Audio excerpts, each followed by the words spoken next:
Hey, what's up? So we should be live. My apologies for the slight delay. Had a few things to take care of last minute.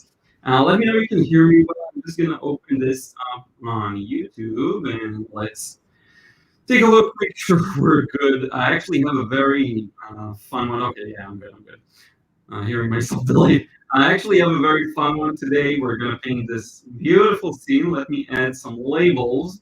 I'm going to show you, and then we're going to welcome everyone who's here. As always, let me know if there's any audio or video issues. More commonly, video issues here. So I want to show you. We're going to actually paint this scene. I'm going to put it up on the screen. It's going to be a fun one. It's been a while since we did something a little more complex. This is the one.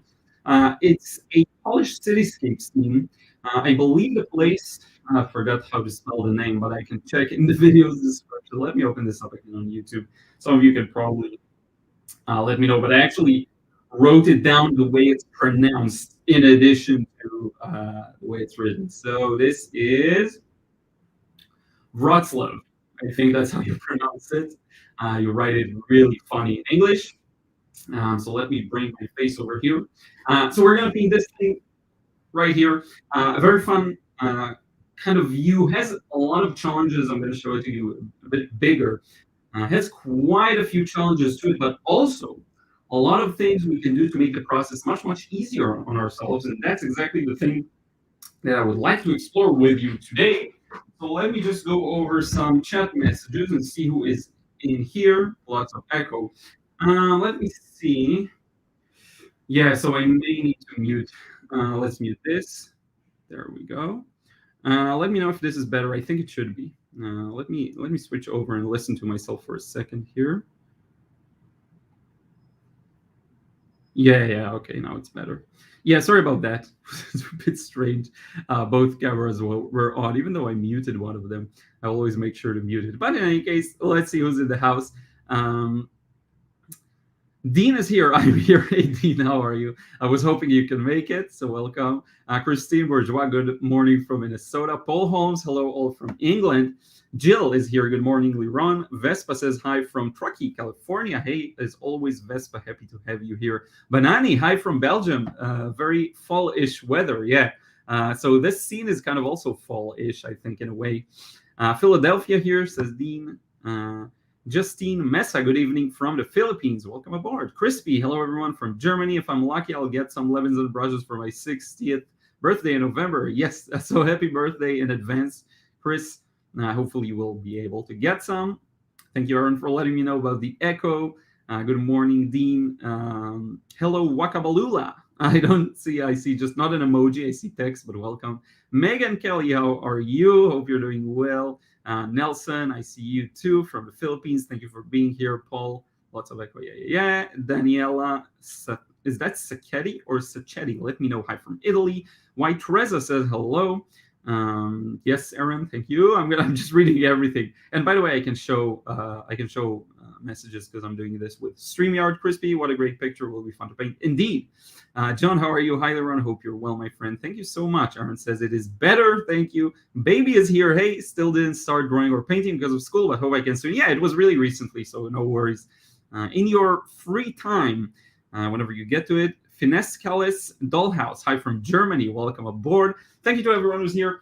I think I can share with you. So here's what I did. I actually did a preparation for this scene here that you can see. I think that looks nice. Let me try and show it to you on the desk. Let's see if you can get a bit of a better look at it. Camera quality is a little sucky. My apologies. It is autofocus, so I hope it works well. I wanted to be able to focus automatically. Hey, Richard from Sweden. How are you? I did receive your email and I replied. Hopefully you saw it. I replied to a bunch of emails yesterday, if I'm not mistaken. Yeah, and let's remove this silliness. Here, I don't really need it to show that this is Liron and this is the desk. Who cares? Now, I will say one more thing. Please, if you can drop a like, it will help this stream reach more people and more people will view it and hopefully learn from it. So if you can do that for me, I would be forever grateful. So yeah, this is a fun scene. There's a lot to simplify, but there's also a lot of complexities. Let me open up the reference photo in black and white just to show you and to kind of give you an idea. I actually changed one significant aspect of it. And I'm going to give you a few seconds to see if you can tell what it is that I changed, but let me know. I'm actually curious to see if you can spot the major difference. It's one specific place, aside for all the simplification of the background. Let me know. I'll give you a few seconds. And then I'll explain, because I think it is important for this kind of a scene. So in the meantime, we have Wakabalula High from the cold seaside. Cool. I'm interested to know where it is, if you want to share or give us a clue, a hint. Paul MCC, sorry, good afternoon from Scotland. So I guess that's Mech something. James L. Baker, hey, how are you, my friend? Hi, Liron, greetings from London. Hope all is well with you. Thank you so much. Yes, I'm doing well. Hey, Simek, hello from Florida. Hey, Adele Cantoro from Italy. Crispy, last time someone mentioned Oliver Pine. Thank you to that someone. His channel is great also. Yeah, I kept it open since, funny enough, because I believe I wasn't familiar with Oliver's work. Yeah, so I have adjusted the light, Dean, but I have made a very specific change. So for example, let me give you a hint and then we'll go over it. When you look at this row of buildings here, for example, so the floor obviously is the lightest, and I'll actually improve this aspect in the painting that we'll do together. You see the ground actually gradually turns from very light to slightly darker, and that's something I did not get in this one, so I'll definitely do that. Oh, south of England, cool. That must be a beautiful view. And hey, Anutama from India, welcome aboard. So yeah, so you see this, the ground is light, the shadow here is very dark. Buildings kind of mid-value. Rooftops are a mix of dark and highlights. Yeah, the buildings here are kind of similar value, a little darker. But if you look at one thing that I changed here that's pretty significant, it's in the center. It's this rooftop here. Now, if you look at a reference photo, it is actually much lighter. It's kind of the same value as the wall. To me, it didn't make sense. When I was painting it, it just didn't look good. And let me show you. Here, so when you look at the picture, look at the rooftop, it's fairly light. There is actually a reason for that, and a reason that I don't want to cater to, funny enough. So if you look at this rooftop, what actually happens there is that I think light, you see light comes from kind of this general direction, and it casts all the shadows here. So in theory, if light comes from there, this rooftop is not as exposed to light as the ground. It's actually turned a bit away from the light. And by the way, there's something on the other side I'll show you later that I think is really cool. So it's turned away from the light. So it should be darker, but I think because of the angle, all of the shingles here actually have reflections in them that reflect the light right back at us. And I'm going to try and show you. If you look at it up close, it's not that the roofs are light, it's that there's a bunch of highlights there. And if you look at the cast shadows by the chimneys and all of that detail, you will see like the more natural, I feel like, value of the rooftop. So I made it darker. It just felt darker to me. It didn't look right like this. And it's a change I hope to preserve here in this slightly larger piece we'll do. Okay. So let me talk a bit about materials and just a bit about my setup here. This is smaller. I just decided to frame it smaller, not till the edges of the paper. But in this one, we're going to paint it on the full paper. So it's the same paper size, but this time we're going to expand it to the entire thing. Okay? So it will be larger, obviously. The paper is Bockingford, St. Cuthbert's Bockingford. I have it here. Thank you so much, John, once again, for sending me this. I've been using it a lot. It's very fun. This one. And I've shown you some of these I did live, like this bottle. If you remember, I demonstrated this, I believe, last week. Turned out really nice, actually. This kind of a fun, quick experimentation. Did a bunch of stuff on it and a bunch of stuff off camera. And so far, I really have been enjoying this paper. So it's the same paper here and there. Now, here you can see I did a few experimentations just for fun, for my own technique. But one thing I do want to direct your attention to is this kind of an experimentation with a cityscape, with rooftops and stuff like that. I'm going to utilize a lot of the principles of combining, and this is separate from the sky, by the way, it's just this, combining a lot of the principles of combining shapes, merging them together. We're going to try and do a lot of that here. So while we will greatly simplify the view, we will also try and keep it very organized and not just stick in random highlights everywhere. Okay, so one more thing to have in mind. Another scene of the same city, if I'm not mistaken, that I did was full-blown experimentation mode. You see, it's crazy. I built it up with almost only paint, barely did any sketching here, just for fun. And I'm going to show you another one inspired by Alvaro Castanet's latest post. He did the Montevideo port, which he did a lot of paintings of. So I didn't even look at his painting. I just painted this inspired off of it with no reference.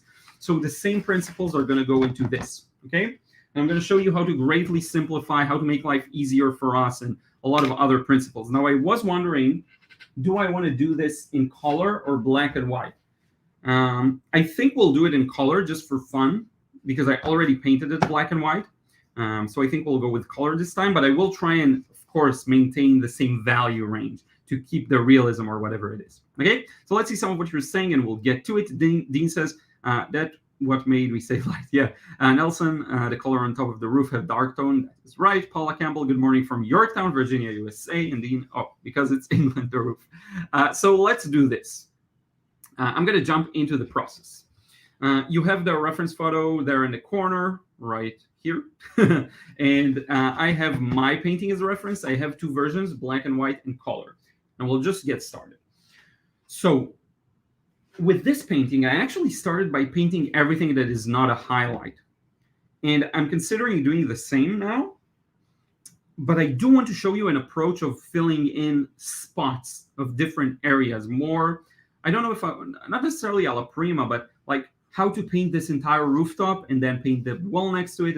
So I'm kind of conflicted as to which way we should go with this. Let me try for an initial wash that combines a lot of it together. I think that this will do us good. Will help me too. By the way, Bambi, our little puppy update, he's doing well. I just want to make sure he doesn't destroy stuff. So give me a second. Yeah, he's tired, so he's chilling in his bed. We can get started. So I'm going to do a wash that's going to tie everything together that is a highlight. And when we're talking about that, we're talking about basically the ground as a highlight and maybe a few more details here and there. But for the most part, in the distance, we won't have too many highlights. Now, I did get finally neutral tint, so I can darken things relatively easily, and you can see it on my palette right here. And you cannot see it right there, so let me move this a bit. This is neutral tint, the big well. So we may reach onto that later on. I just find it very useful. So I'm going to get started. A bit of a mix here. I'm going to use a lot of the paints that I have. I'm going to mix a bit of ultramarine, a bit of manganese. I want to create a relatively muted feeling in the background. Okay, and I'm going to take my time. So I wanted to put a lot of thought and effort into this process actually, and just make sure that I get it as correctly as I can. Let me put this painting behind me so that I can see that too.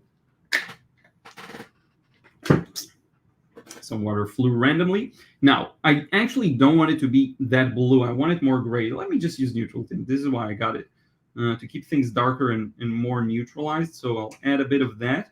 I'll add a bit of red, perylene red, French ultramarine, manganese blue hue, a bit of, this isn't, which color is it? It's not Indian yellow. I think it's New Gamboge. Let me check and verify that. Which was it? It was the SAA paint. So I want to make sure, because people always ask. Let me make sure. This is SAA. Indian yellow. Yeah. Okay. So it is indeed Indian yellow. It's just SAA this time and not White Knights, which I usually use. Now, I do need to get this a lot darker. So let me just grab a bit of everything. But I am going to be very careful because I have a tendency to go very ultramarine in the darks. And I want to avoid that actually at all costs today. I don't want to do it like all the darks are blue, or I want to avoid that kind of thing. So we got something here. Now, I do want to keep it relatively light. So let's see what we got. Yeah, this is good. So first wash, paint everything that is not a highlight. How do we do that? We start with the background, fairly light. And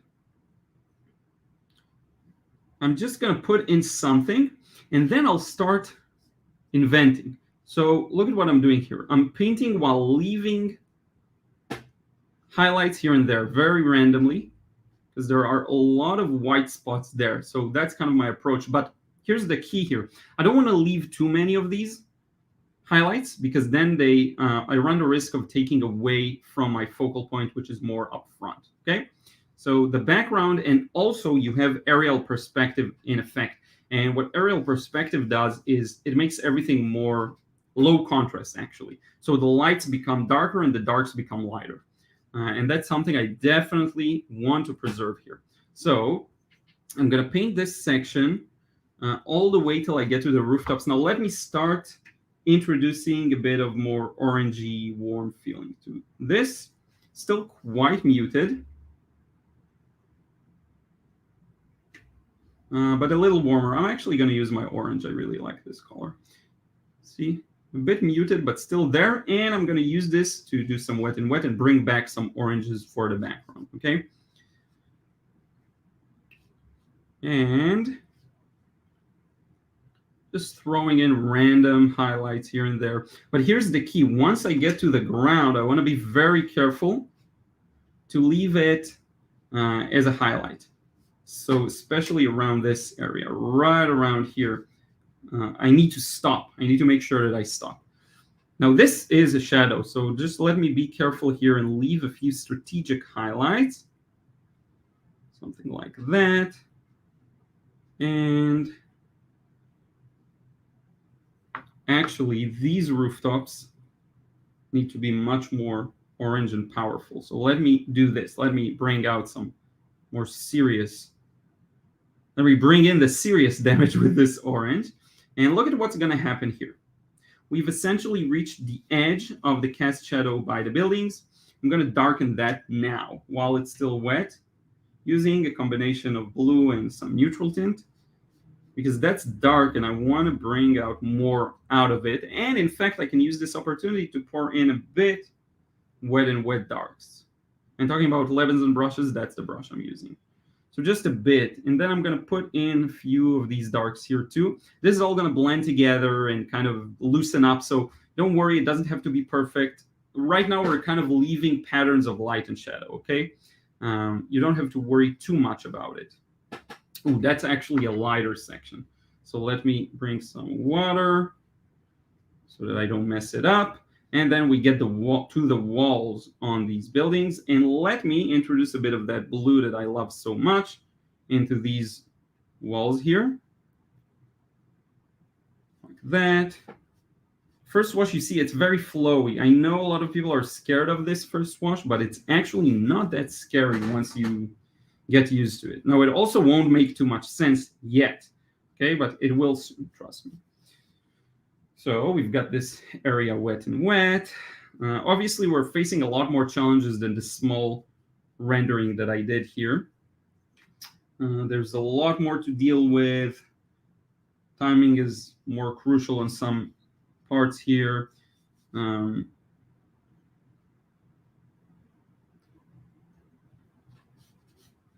have to charge back a bit more into here. I just want to make sure that it's preserved more. And this is a bit of a shadow here as well. Don't worry, I'm going to connect it to these rooftops that are closer to us. Trust me. I do want to drop a few of these, see, invented shadows just to make this contour a little more interesting, right? And break it off a bit to show that there are awnings and details. And this is why I love cityscapes. They allow a lot of freedom within them. Even though they can be scary. Now, if you look at my level of wetness, just to show you, you see some parts are still wet, but for the most part, it's starting to dry. So I'm not going to do too much for the areas that are already dry, but I can feed a bit of wet, for example, here in this left section. Just a bit, because it seems a little darker there. Connect it here. Let that kind of mix together and do whatever it wants. Ground. So I'm going to wait with the ground. I'm going to do the ground wash separately later on. Now look at these rooftops here close to us. Bright orange. Let's get this. See, they're touching. I don't mind that. It's going to spread out into the building in the background. That's going to actually look really good, so I don't care. Let's try and leave maybe a few highlights here and there on these rooftops. So let me show you. Yes, Salma, I know. The first wash is scary. I know. It's one of those things where you just have to have a snapshot in your mind of where is everything. So you need to remember what areas are closer to drying, what areas are you have a little more time to react to. Not always easy. Look at this beautiful brush mark here. And then connect this right to this spot here. So yeah, there's a lot of kind of split attention involved in doing these kinds of washes. Let's turn this closer one into red. Let's use a bit of red here just to make it more beautiful. Also here probably. I still don't even know what it is I'm painting. All I know is the general pattern. So if I can already merge some elements, let's make sure we add a few more chimneys and details up top. You see, like that, that's going to blend in nicely. And then for the part that is closer to us, we're going to crank the coolness, as you might have guessed, to make sure that this looks like more in the shadow and it contrasts with the rooftops. Look at this. These brush marks are among the most fun one can paint, I think. I love these cool. And then here it doesn't matter at all. So look at this. It's beautiful. And this part turned out so nice that I'm tempted to not change it too much. But we'll see about that, to just keep it kind of loose, you know. Let's see how much we can push this wet and wet. Maybe we can avoid touching this area later, or minimize how much work we put into it. Maybe we can do that. Let's try it out. Running the risk of ruining some of the prettiness, but let's try this. So this rooftop goes darker, this one too, and I love this brush. It's so versatile, and it allows for a bit of randomness. So it's not 100%. It's not like a sharp tip, and I like that. I use that to my advantage to create some interest in the lines and the things I'm doing. The roofs here are darker, you'll notice, than this part, the shadowy part. So something we have to account for, and I'm going to rotate this a bit so it doesn't flow too much. I think we will have to inevitably touch that area again, but for now, let's kind of, that's a lot of French ultramarine. Let me take the edge off of that with some white. I've been really enjoying using some opaque colors recently. I feel like they do a good job, and that's just purely from Andy Evenson, who said that, and I was like, I have to try it out, and I did, and it works really well. This bottom of this rooftop gets a little darker near the bottom, so why not? Maybe I'll demonstrate some opaque paint technique here. It's going to be fun. So I think we're going to let everything dry. All I need is this spot on the left here, quite dark. So that's the roof. And then the actual wall, turn it to a bit cooler.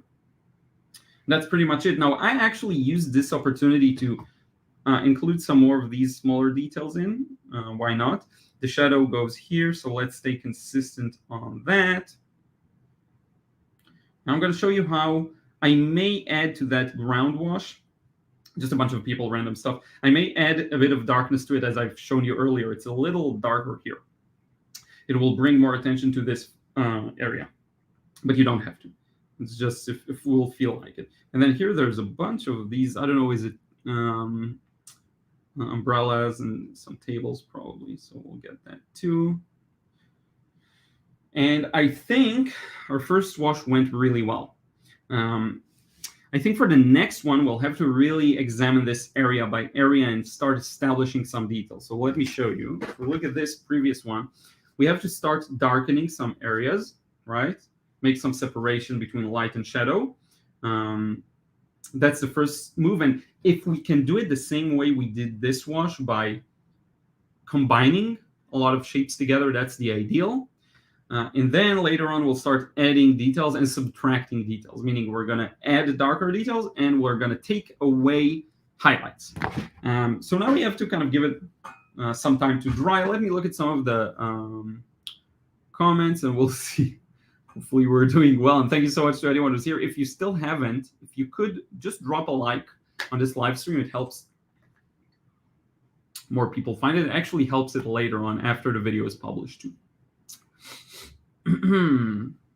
So, and let me know your thoughts. I'm going to try addressing some questions.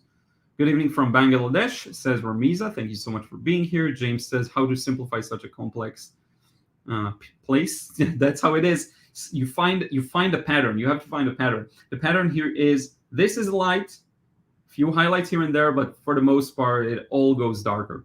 And we will explore that. I'm going to show you how I combine, like how I paint this entire rooftop in one go. You don't have to do a glaze and then add darker glaze. And no, we're going to do it in one go. The reason I did want to do a unifying wash is because otherwise we're running the risk of the painting feeling fragmented. And you're actually going to see Amit Kapoor painting this way, and he's a master of it. So he does it. He's not afraid of it. What he does is he'll paint a section merged and then another section merged, kind of like we did on the live stream with Paris, which was a huge scene. Sometimes that's the right approach. He does it really well and is able to separate different areas, and it just looks good. I don't feel confident enough to do it with this particular scene, maybe with other scenes, but yeah. Salma says hello from Cape Town. Star Shader, what's the brush called? This is Levinson brush. It is called a large goat hair, and you can find it on Tracy's website. That's Levinson brushes. I think if you Google that, you'll find it. I love this brush. And I also have some Escodas here. I have another Levinson brush. This one's small brown synthetic, great for tiny details. And then I have 3 Escoda brushes, the ones I kind of came to use the most. This one gives me a versatility, larger tip and pointy tip and large brush. This one's for smaller details, and this one's for rigor work. And then I have this brush for lifting that I really like. This is Royal and Lang Nickel. Size 6, I think. But yeah, I think it's a lot about experimentation. You have to really try a lot of materials and see what you like. And if you can try them in the store, of course, without paying money for them, that's ideal. I think here's what we're going to do. I already am thinking of the strategy.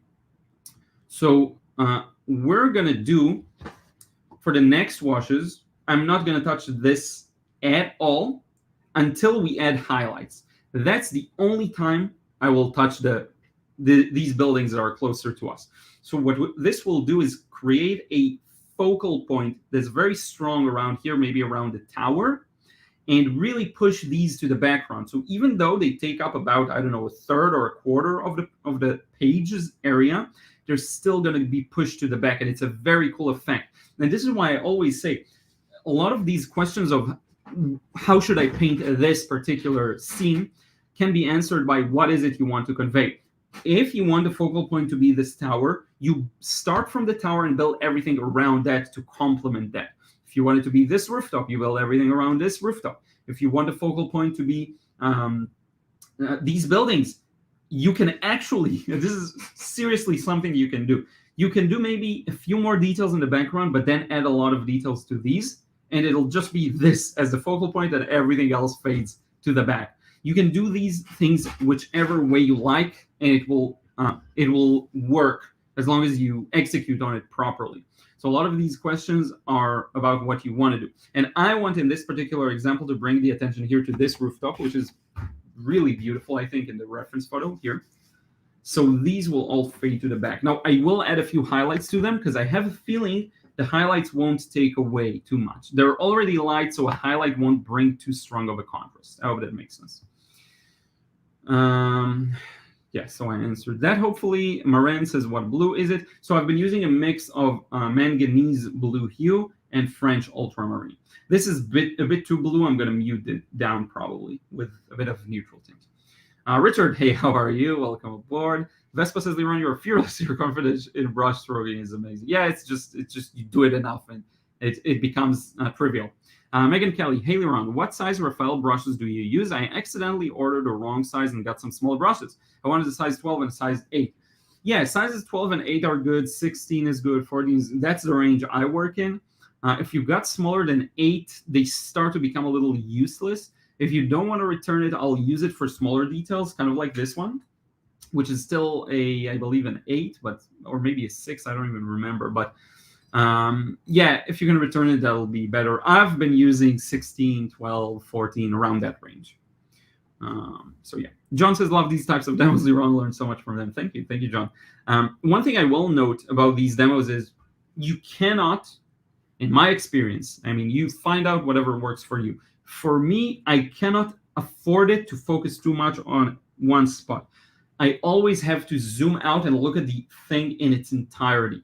If I find myself, looking really up close and on every small detail, I cannot make sure that everything works together, and that's a problem. Now, as we move as we move through the process, you're able to focus on smaller and smaller shapes because your range narrows, and that's fine. That's great. But when you start, you have to really make sure everything works together, which is why we did this wash.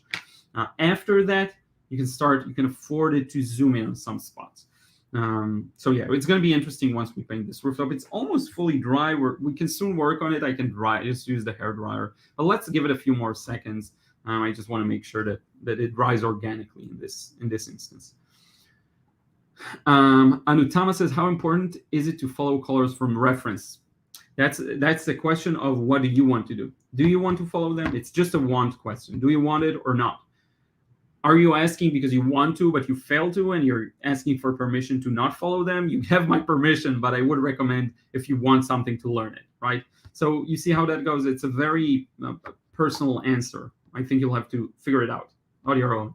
I'm not too adamant on following the colors.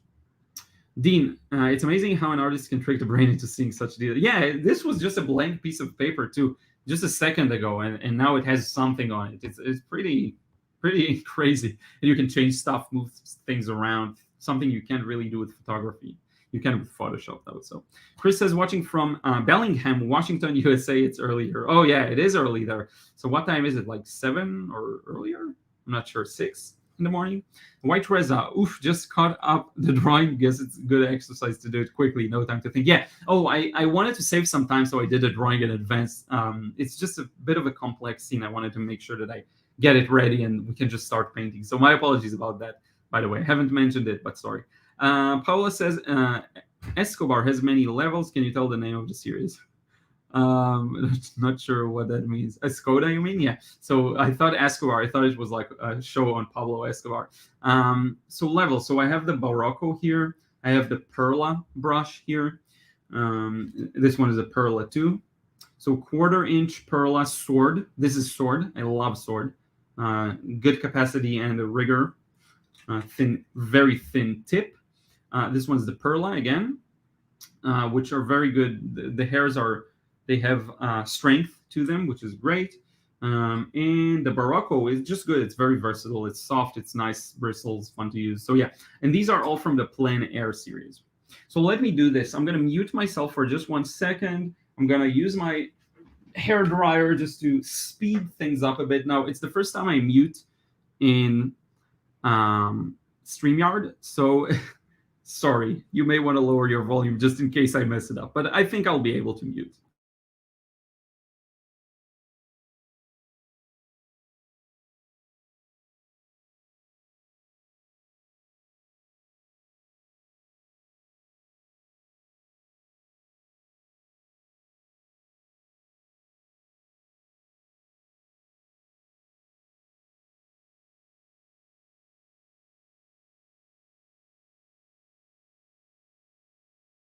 So hopefully I did not leave the mic open. I'm going to check on Bambi 1 second and Ruth also. Yeah, they're both being dogs, so sleeping on the couch, and Bambi's in his bed. So that's good. So yeah, let's see quickly the next few questions. We'll continue.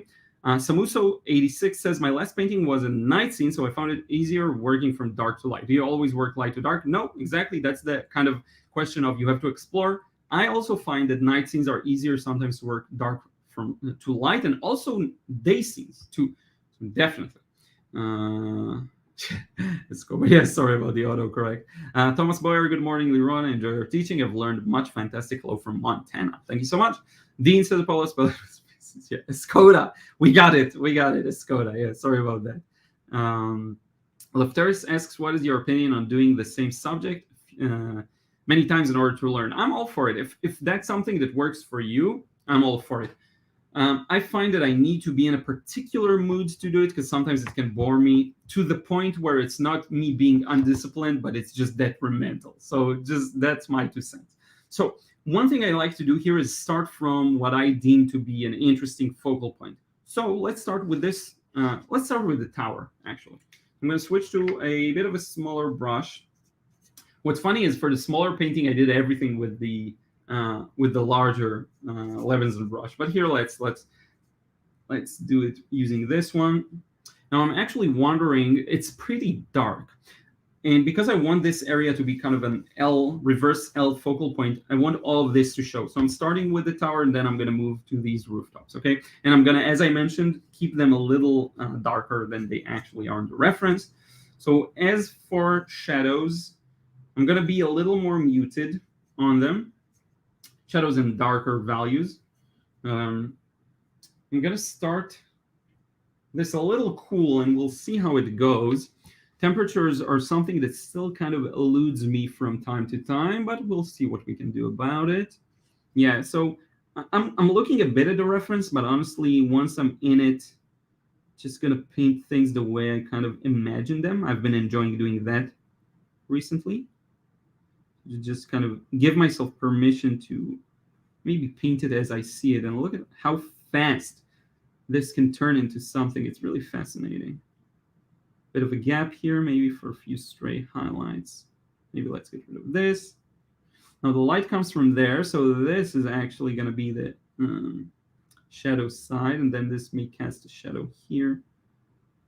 And while it's still a small area, I'm going to do a bit of wet and wet just to get some variation there. And then we'll continue. Honestly, just a bunch of pretty random shapes there. Sorry for moving the camera. I'll have to focus here, so sorry if I don't talk as much too. Now this will connect to the rooftop. So I'm going to get started with the roofs. Because it is where I want the focal point to be, I'm actually going to keep things strong and very saturated, unlike the tower itself. So yeah. That's one. That's another. I'm going to leave this nice little gap between them. And let me switch to the bigger brush, because now I'll have to work fast. And you'll see why in just a second. Orange. Beautiful colors. Don't forget, you're now establishing the shapes, right? So you want to make sure that you actually establish them. This actually goes like this.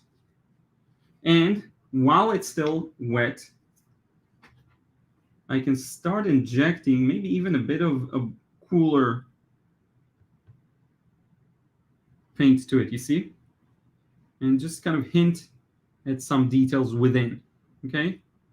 Maybe here, maybe it's there. Doesn't really matter. And then let's spread out this thing all the way to here.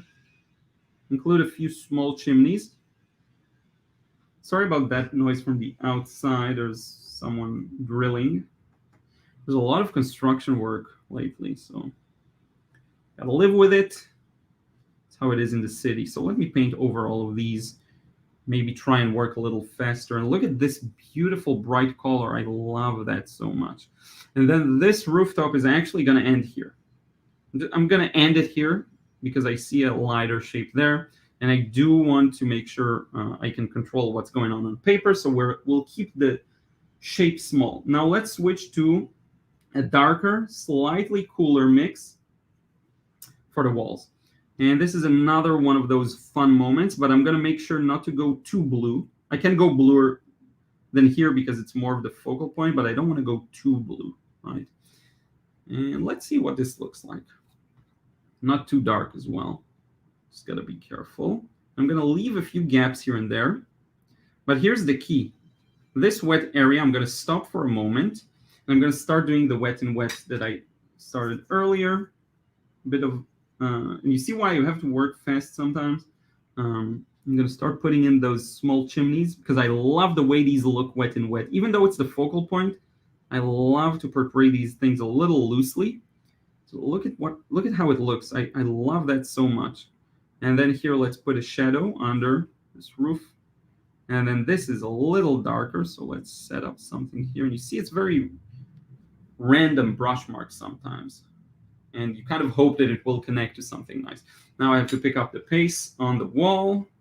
So let's do that. This is actually a great opportunity to create some nice contrast with this rooftop that is a little closer to us. So you see, around the bottom, I'm going to start darkening things up a bit.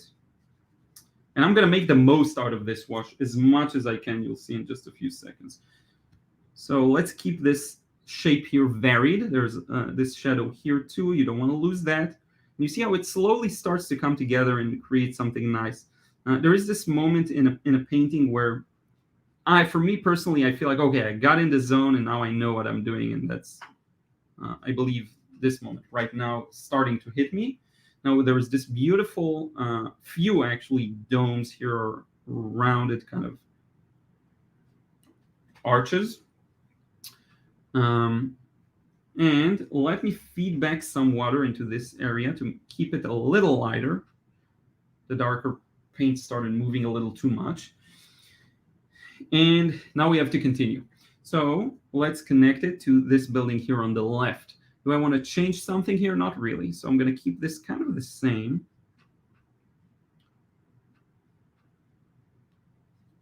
And continually move this wash all the way around this block of buildings. And especially on the left, you'll get some dark shapes, right, under these awnings. So I'm not going to touch the awnings for now. Let's close off this gap there. And now we have to observe and see, okay, does this need darkening? I think so. So let us darken this entire left wall a bit. To me, the process has to come organically from what I really feel like doing at the moment. The one disadvantage sometimes of filming and posting is that it does take away from that focus. So sometimes I have to be a little selfish and kind of do what I want and make sure that I'm able to do that. This goes here, and then there's a row of windows there. And, oh, it's nice. That's interesting, actually. And then we have another kind of a strangely shaped rooftop there. This is actually where the magic happens, where you don't paint anything. You're just kind of painting hints of details. So I'm going to keep this rooftop lighter, and then this is going to go dark.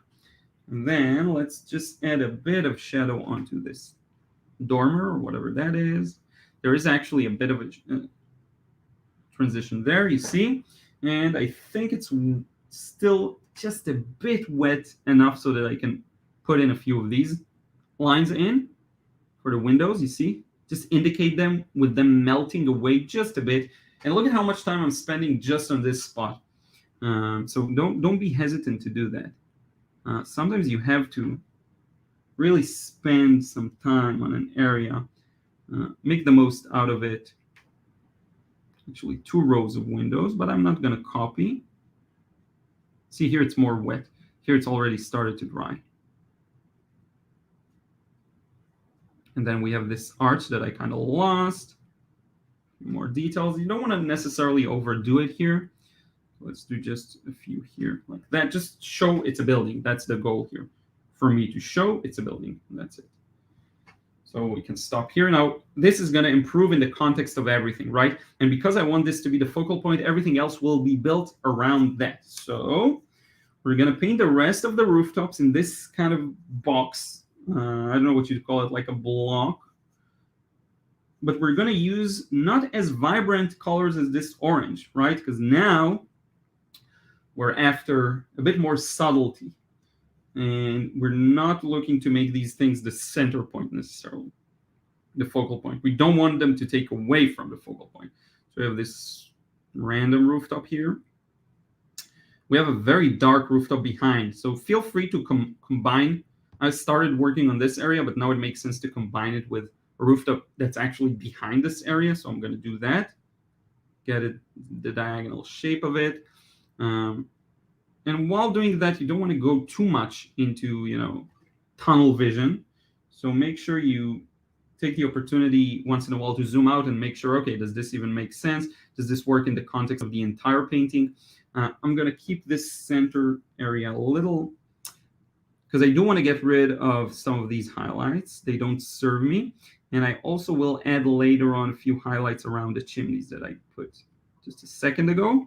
Let me come from this weird angle here just to get these details right above. See, like that.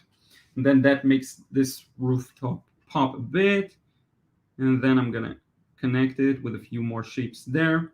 Very random. I know it's just like, what am I doing? It's very random at this stage. I'm just painting patterns. Okay. Now I do want to do a bit of wet and wet onto this. And then maybe we'll take a breather, just a bit of a break to see where we're at and for me to, reorient myself. But I'm pretty much in the mood, so that's good. Yeah. Okay. So we're starting to see a hint of something, right?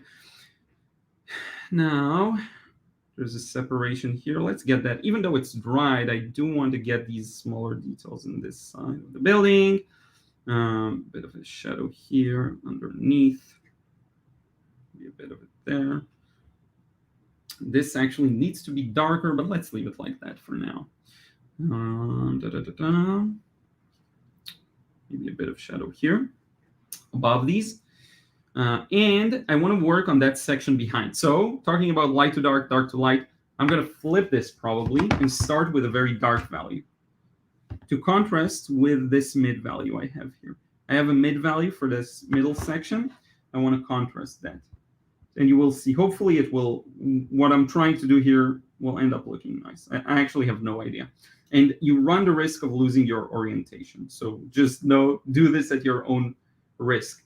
And then I'm going to use this slightly lighter color to merge that. And let's see what we got. So you see, it made these rooftops pop a bit. And then this is a dark section right here. And this is like a pointy rooftop right there. And we'll take it from here. We'll see how it goes. So let's see what I did on the other one. I went super random in the background. So I think we'll just utilize that same concept here. So look at what I'm doing. I'm starting to establish some shapes and some random, very randomly AI-generated shapes and highlights. See, like that.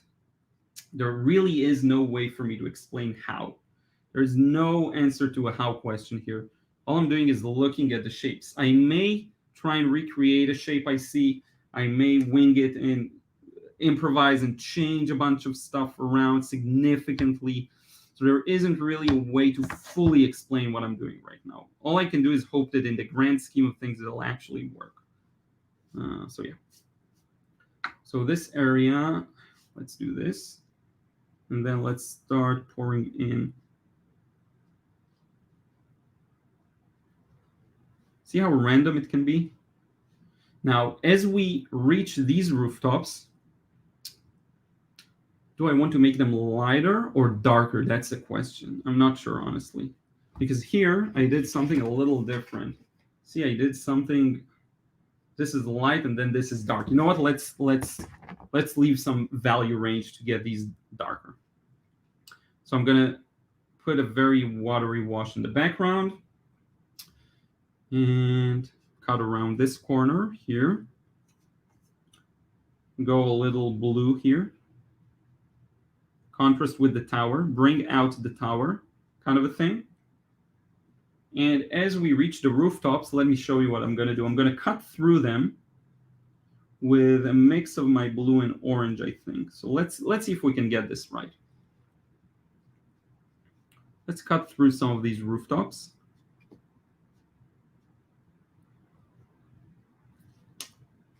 And then lead to the shadow. That's going to be bluer and cooler.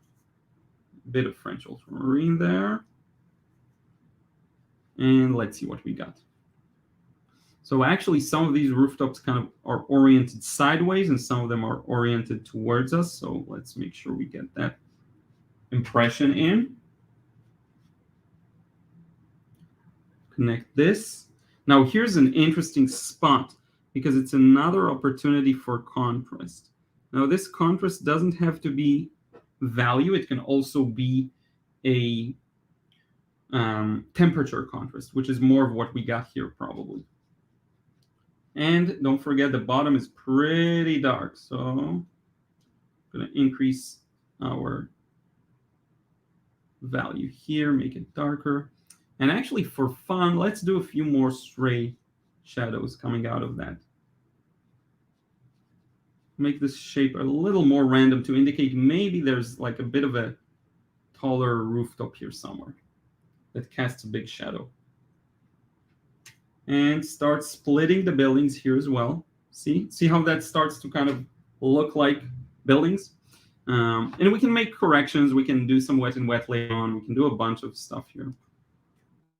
Good. Shadows under the rooftops. Let me get a bit of orange in there too, together with the neutral tint. Now, one thing we want to remember is that these rooftops are not barren. There's a whole bunch of details on them. There's chimneys and antennas and all of that. And we can actually cast a shadow. It's very different from what I did on the other version. Let's cast these shadows onto the rooftop, you see? See that kind of a thing? Some of them are bigger. Even, let's use some blues, a bit stronger blues. And hopefully that makes sense. Now, if this feels too repetitive, you can break off the pattern, maybe make something wider, or maybe, play around with the shapes, really. And let us establish some windows. So because this area is closer and then it goes into the distance, the closer it is, the more these windows and details are going to show. So here they're a little more visible. And as we go off into the distance, let's get an arch here like we had here. These are going to be much more loose and not as visible. Okay, so that hopefully establishes this side. Now, there are a few more dormers like this one that I want to erect from the base of the rooftop. Let me show you, because I kind of forgot. This shape you see here of the dormer. Like that. I don't mind this merging wet and wet or whatever. And then let's bring out some of the existing dormers just with a small shadow, maybe a window in them or something like that. See, just something to hint that there is something there. And then we can maybe add a bit of this kind of a thing there under some of the rooftops. And we can enhance a lot of that with opaque paint. So we'll add a bit more highlights on some of the chimneys and stuff like that. It's going to look fantastic. So what do we want to work on next? Let me take a bit of a break, see what you're saying in the chat, and then we can figure this one out. It's interesting. I'm going to improve some of the contrast between these two areas. I'm going to add more highlights to this region. You'll see. It's going to make a lot of this pop really well. But yeah, this was an intense wash for sure. Let me read some of what you're saying. Lefteris, we talked about that. I think it's a good idea to paint the same subject. Sometimes it's to my detriment. It's too boring for me. Sometimes I'm hit by inspiration to do it. I'll just do it. I won't judge myself. I won't say, oh, it's a waste of time. I'll do it if I feel like it. I definitely think it helps for many people. Anutama, thank you so much. Being unrestricted gives a lot of confidence to pursue one's own styles. Yeah, that's what it's all about. Ellie Estelle says, hi, Liron. Could you please name each of the colors in your palette? I like the mixes you're making and would love to know how to make them too. Yeah, so a very bird eye kind of view of my colors. Manganese blue hue, so that's my cooler blue. French ultramarine, that's my French ultramarine, that's my warmer blue. Perylene red, my go-to. I usually go to that because I like it. This is Pyrrole Scarlet. Haven't used it yet here. This orange is a kind of cadmium hue light thing, so it's red in theory, but it's actually orange. So that's going to be a very bright and strong pre-mixed orange. This is Indian yellow, as we stated, and this is neutral tint. And these are the only colors I've used here so far. So that helps. Nelson says, Don Pablo Escobar, yeah. Dean says, oh, yeah, okay, that's answering. Morning, Jonathan. Hope you're doing well. Monica, how are you? You're not too late. Don't worry. The most important thing is that you're here. Actually, you don't like this shape, so I'm going to fix that now. This highlight is useless. Bye-bye. Yeah. Chris says, what attracted you to this scene? Oh, I love when there are a few clear shapes, and you can really see it in the black and white. Like, look at the clarity of the shapes here. It's just light dark and more darker within the darks.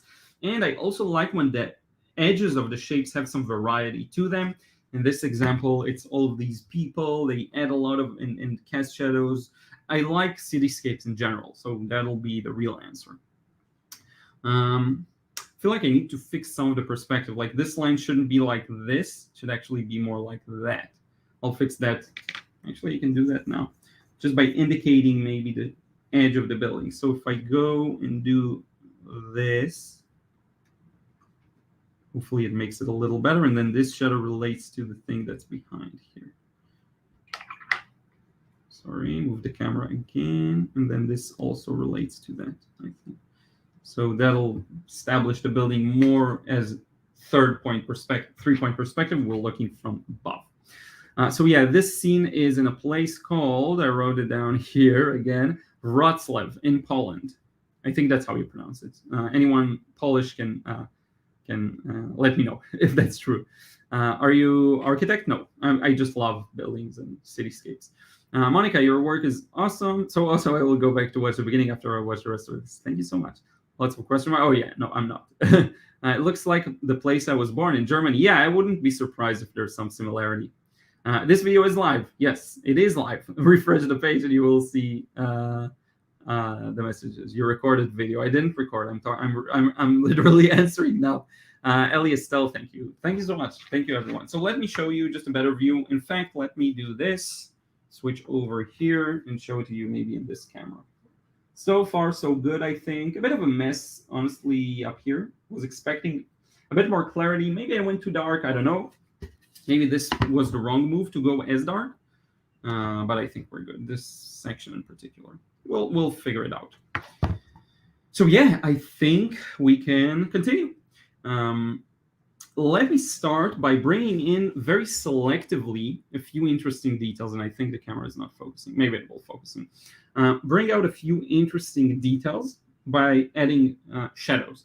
So when I'm looking at the reference photo, I see a lot of small shapes, and we'll start with our focal point as usual, just because it's a way to ensure you don't overwork some things, and the focal point does sing and does stand out. So all of these little chimneys and details, we're gonna enhance their cast shadows, and immediately it will enhance the sense of light, and you will see. I'm gonna add a bit of a darker layer under this rooftop. I'm gonna do the same here, like that. There is a bit of a shadow next to this highlight here. You see, it makes things pop immediately. And then let's start fixing the shapes of the dormers, making them just a little more accurate, like this. And here's another one, and another one. And then next to them, we have some mini dormers, mini shapes like that. And all of these chimneys, let's keep it congruent to the direction of light and shadow. There's a bit of thing going on there. Let's darken just a bit the shadow underneath, add a bit of coolness to it using manganese blue hue. This actually connects to the dormers like this. Here, what do we have here? Oh yeah, we have this beautiful shape, and it's kind of like this. See, just to make the shape a little clearer. It's not easy, by the way. This is, even though it's now, we're just adding details and it's not as time sensitive, it's not easy. It's definitely something that requires a bit of focus. So yeah, here we go. I do want to drop a few more of these vertical lines that will follow the direction of perspective here and there. Good. This has a few windows. Let's do these windows a little more organized. Let's put a bit more heart and soul into them. There we go.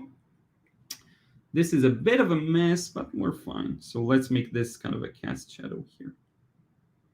And a bit of an inside shadow there. Hopefully you can see some of what I'm doing. I know it's a little small and a little dark. So you see I'm just adding a bunch of details to the rooftop. I love how the camera decides not to autofocus. My apologies. Next up. What else do I want to put in here? What is this gap? Oh yeah, it's this stray rooftop I put there. That's actually fine. Let's put a bit of a shadow here and a bit of a shadow there and a few windows on it. And actually we can darken this side to make it a little clearer. Now we're in the stage of what do I want to add? What do I want to subtract? And just taking your time. It's okay to take your time at this stage. How long have we been going? An hour. That's good. Okay. I love these street lights. They're so good looking. This shadow here has a bit more of these motorcycle shadow maybe. And yeah, I want to maybe soon add a few more highlights because now I'm thinking in terms of what are the highlights I need to add. So let's see how that goes in just a second. I'm going to add a few more of these indications of where the shadow is and what goes on in the shadow. Maybe a stray window, cross here, something like that. This highlight should not exist. My bad. Okay, let's add a few highlights and we'll see where this goes. I'm actually going to use both this white gel pen and some opaque paint. As usual, I like to use John Brilliant.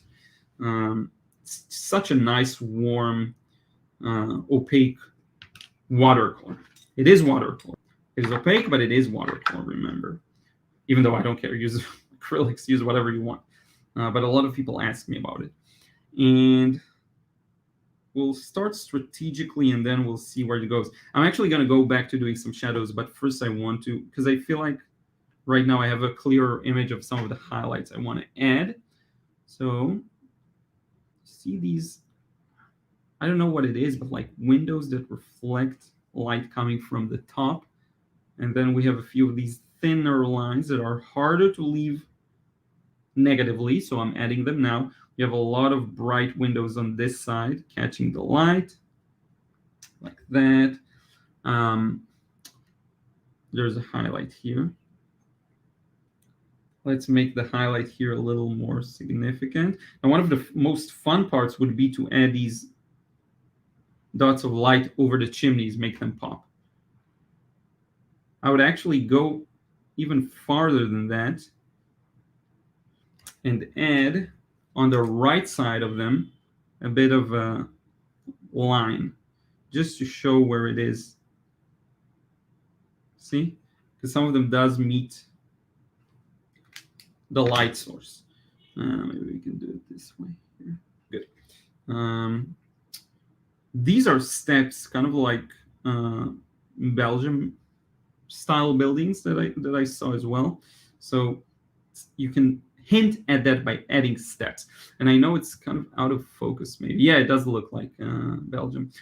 Why doesn't it focus? Let me try this manually. Just 1 second. I want to make sure that we're focused because it annoys me. Let me open up my Logitech settings. Advanced. I need to move this entire window to see.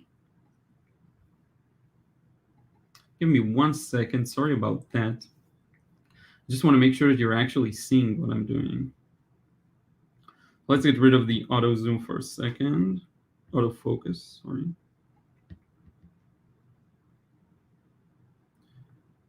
Yeah, so I think this is as focused as it gets, probably.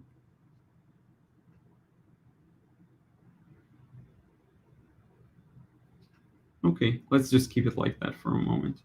And hopefully you can see everything. Now here, take a few steps back. Do you see any significant highlights in this area? If you do, just put them in.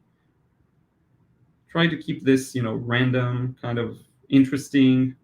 I do want to get rid of some of these highlights though, because I feel like they take away from the roof and the ground and everything. So I'm just going to put a thin wash over them. That's how you get rid of these.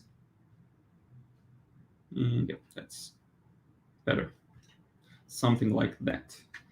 Maybe even, let's make this straighter. There we go, a little better. And now let's indicate the edge of this block of buildings by enhancing some of the highlights here. So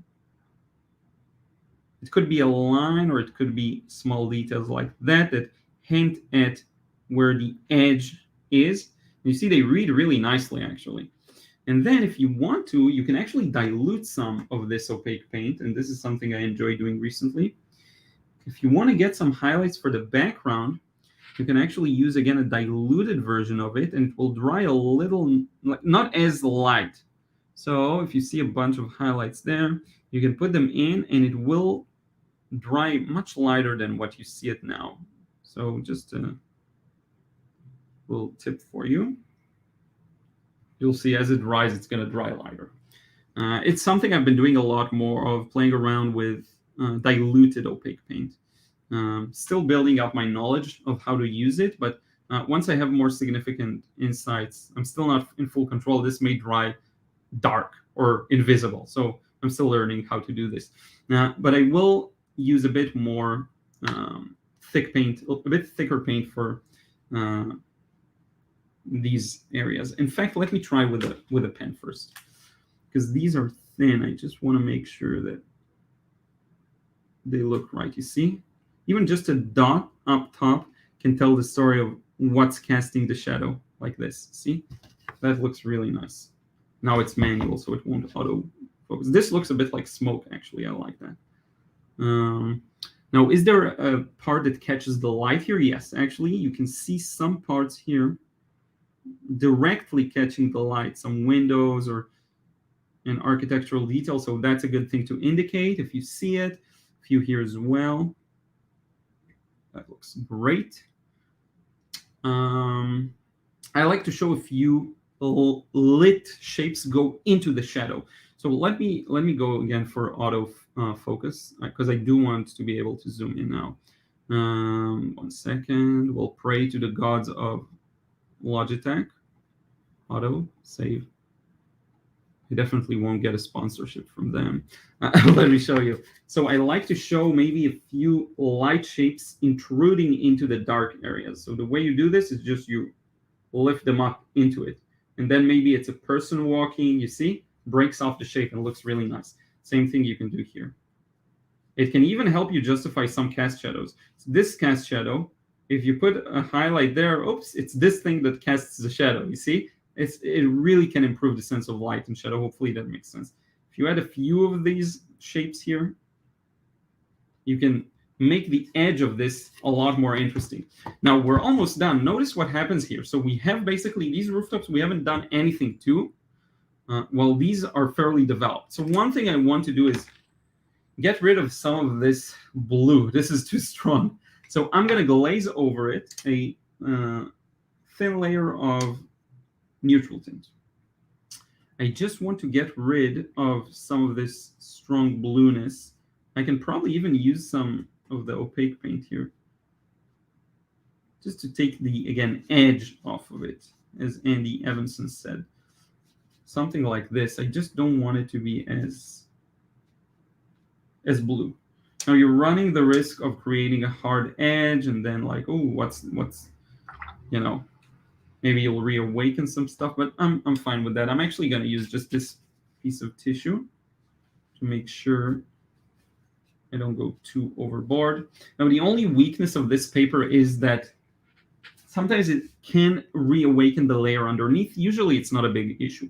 Now, I do think I'll leave this almost untouched, but I do want to add a bit of details. Now, if we don't want to take away from this focal point, how will we add some details here while maintaining this as a focal point?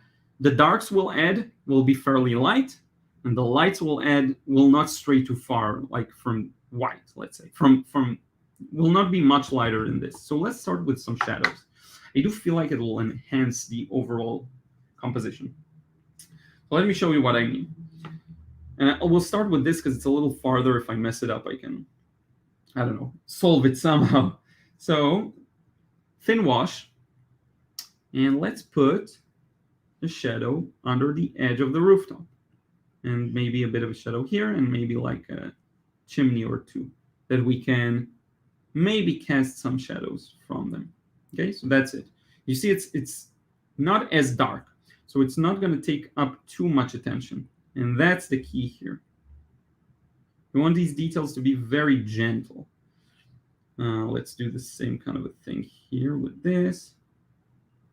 darken a bit of that, but I do love that contrast. Now here there are going to be a few highlights. Let me show you. So this is going to be a bit darker, cast some shadows. This is really in the edge, so very gentle brush here. Barely any high. You see, it doesn't push it too much. It still stays in the peripheries. And there's a tower here. I'm going to put it, but I'm going to put it very light. See, like that. Very, very light. Barely any details to it. This has been one hell of a wash. Just so much. And I can even do this and kind of blend it away like this. And as for the highlights, I'm going to add a few because I do see them. And I love the way they look. And because it's so light, the highlight won't contrast too badly with it. AKA, not taking attention away from the focal point. So look at what I'm doing here. See these areas that catch the light? Highlight. Highlight. But it's very gentle because all of this area is light. So again, not too strong of a contrast is created by adding these. But here, maybe a small detail there. Where else do we see highlights? We have one on top of this roof right here. Need more paint. Like that. We can add, for example, we have a chimney here, add a bit of a highlight on that. Where it meets the light, something like this. And these windows don't really catch the light, so it's not as important. And maybe we can take a risk, put a bit of a highlight here to enhance the contrast with the building behind. Even here. Something like that. See how it makes it more contrasty? So I would say we are done. I would like to say, oh, we can put a few details here, very loose, very few windows, but why would we do that when we have everything we need? We have a focal point here. We have a lot of interest, I think, in the shapes we've created. We can add a few more people maybe, but I would actually call this one done, I think. So let's leave it like that for a few moments. We'll see. I said I will darken the floor, but I kind of like it. Now, if I will darken it, it will bring a little more attention to this area. So it is a question of do I want to do it or not. Now, let's think about that. Because if you look at a reference photo again, notice the subtle gradation from pale wash to white. Do we want to indicate it or not? You let me know. Let me know your thoughts. We'll see. For now, let us look at some comments. I don't know if I'm seeing the comments properly, but let's see. I think my stream isn't stuck, but I don't see the newest comments, but we'll see. Okay, I do see a few now. It's just delayed. Monica says, I like it. Thank you so much. Ellie, yes, it is. Where is it? Ellie, yes, it is indeed in Poland. Thank you for letting people know. Michelle, it looks like Belgium City also, indeed. Monica says, I like it. It looks like sun glistening on the roofs. Yes, that was exactly my hope. It looks a bit industrial to me. Like, I wasn't planning for this area to look as industrial, but in retrospect, I actually like it, so I won't change it. Looks a bit gloomy in some areas, but I like it. I will keep it like that. I don't know, I like it, surprisingly. Shalini says, so helpful to see the paint go on live. Thanks, Liron. Thank you so much. Paula says, beautiful. I cannot wait to try this. Thank you so much. So yeah, if you have any questions, let me know now, but I think we're kind of really at the end of it. Now, I will ask you, if you can, once again, drop a like. It really helps more people discover the live streams. Let me know if you have questions again, and I'm going to look at a few maybe recent stuff just that we haven't looked at yet and show you the other ones I was talking to you about earlier, and then we'll start moving towards wrapping it up. So this one, and let me get rid of the reference photo here just for a second. So yeah, so this one, I told you it's the same scene, but from a very different angle. This is actually this. And we're just looking straight ahead at it. And I believe this was this tower, if I'm not mistaken. So with this one, I did very alla prima. much less calculated. This one I was like, let me see how much I can create with watercolor directly. So if I can show the shapes with watercolor, add the shadows with watercolor, darken with watercolor, do all of these things. That was fun. This was sky practice. So I'm doing a lot of wet and wet lately because I feel like that's a weakness and something to work on. So I wanted to see if I can get the clouds in the right timing for them to not completely disappear, but also not to be too hard-edged, and I think I got it really nicely. This is the one I did show you earlier in more detail. And on the other side of this one, and again, you can kind of compare the two. I like both. I think this one, because it's simpler and black and white, the message is good. Like, I actually like that these rooftops are dark. It makes them look closer, but this really proves how, there isn't a right answer or a wrong answer. So here, the emphasis is on this area, right? But here, the emphasis is on the depth from this area onward. So this is darker than this. But here, this is darker than that. You see, you have a lot of range of play within the details. So as long as you, I think, make sure to have for yourself a clear enough of a vision, it will serve you very well, and you can interpret this in many different ways. You could interpret it even yet another different way that isn't at all like what I did here, and it will still work. There are really endless ways of interpreting the scene, so to speak, that will work out. And all of the details in the background, notice how simplified they are here. Actually, let me make this distinction even clearer by adding just a few of these highlights here and there. Maybe a few more maybe aggressive antennas or detail. But yeah, endless ways of interpreting. It's a choice. It's a matter of choice, however you want to do it. And by the way, we will remove the tape soon. Maybe I'll give it a one with the hairdryer just to make sure it's fully dry. Actually, really enjoyed this. This process was fun. I'm going to turn this into a video, IGTV and Instagram, and we're going to share it everywhere. What else was interesting? I've shown you. Oh yeah, these experimentations. So here, I was working on a few interesting things. Same thing, wet and wet, as I told you before. Here, I was wondering if I could turn something like this into bright light by darkening almost everything, making it look kind of sunsetty. So these experiments that I got to very naturally, I would encourage you to do the same, because that's how I grow, by exploring very naturally the things I want to improve, develop, and so on. This, for example, do you know what color I used here? Can you guess? This is actually the Jaune Brilliant, the opaque paint that I've been using. So why not use opaque paint with a bit of paint in it to mix the color of the clouds and see how that goes? There are so many ways of doing these things, and this free exploration is something I really enjoy, and I would encourage you to do the same. Let's see if I have a few more to show here. I'll show you a few that I barely showed anywhere. So this is hi-fi. This one I did share. This is going to be Saturday's YouTube tutorial, so we'll leave it at that. And here, can you recognize the cutie? Ruth on the couch. Did it plein air in front of her. It was very challenging. But yeah, let me go off of some of the few comments maybe, and we'll wrap it up. Yep. So Paula read that one. Beautiful. Can't wait to try this. John says, inspiring live stream. Awesome result, Liron. Thank you. So let's do this. I'm going to mute myself, remove the tape, and then we'll wrap it up. 1 second.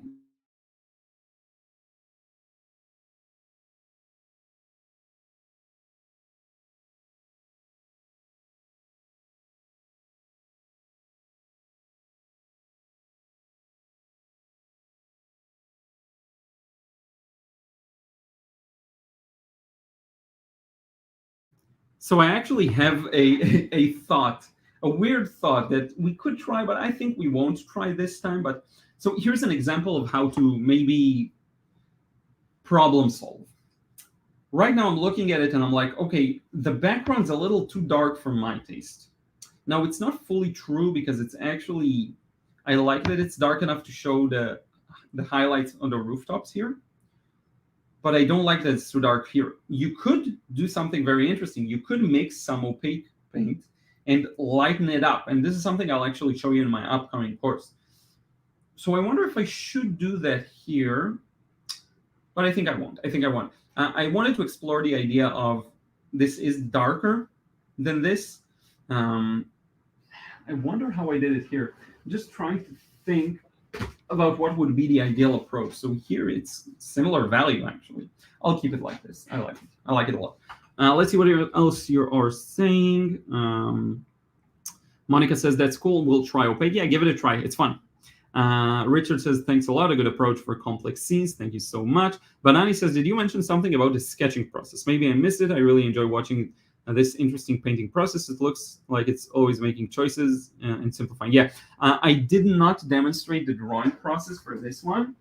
I can give you like a pointer or two. So the way I would approach it is large shapes, just like painting. So what do I mean by that? And you don't have the reference in front of you. I just will do it real quick because I skipped it. I didn't talk about it at all. I wanted to speed things up. But the way I would do this, so if this is, let's say, my scene, right? What I would do is look at the large shape. So one large shape is these buildings that are close to us. Another large shape is, and these should go a little higher probably. Another big shape is that block of buildings behind. See, it's like literally a box like that. And then we have this row of buildings. And notice what happens here.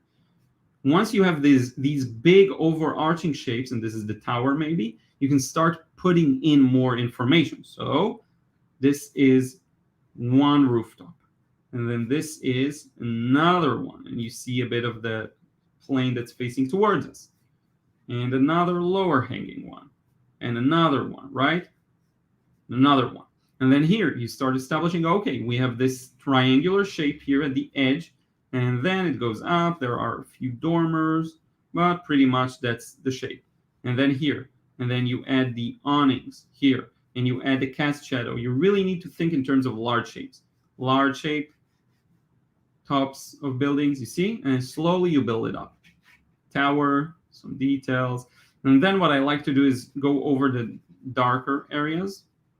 And here I forgot there's the rooftop itself. So I like to go over the darker areas just to kind of indicate for myself where they're going to be. See? Just like that. And this is a highlighted area. This is a highlighted area, and so on. Right?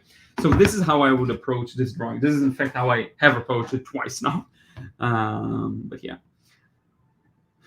Let's see what else. Work for Mark says, hello. You've joined a little late, but you can watch this. I'm going to keep it live on the channel. Thelma says, I've been missing you. So great to get back to time with watching and listening. Thank you so much. Thank you, Thelma. Thank you, everyone. We're going to move ahead and wrap this one up. If you can drop before you drop out, if you can just leave a like, that means the world to me, and it helps more people find this live stream. Let's switch off to my face and hold it up. And I'm going to say, thank you so much. Much appreciate you being here. I really hope once again you enjoyed this. I'm going to share a good oh, I didn't remove the tape. Let's do it real fast. But I will share, what I was saying is I will share a high quality photo on YouTube, on Instagram, and every other place. There we go. Clean, sweet frame. This paper has the potential to get ripped a bit by the tape. Fair warning. That could have been dangerous. And we are done. Show you my face once again, my big nose. Thank you, Banani. Thank you, Rhonda. Hi to Mississippi. Thank you, Monica. Much appreciated. There we go.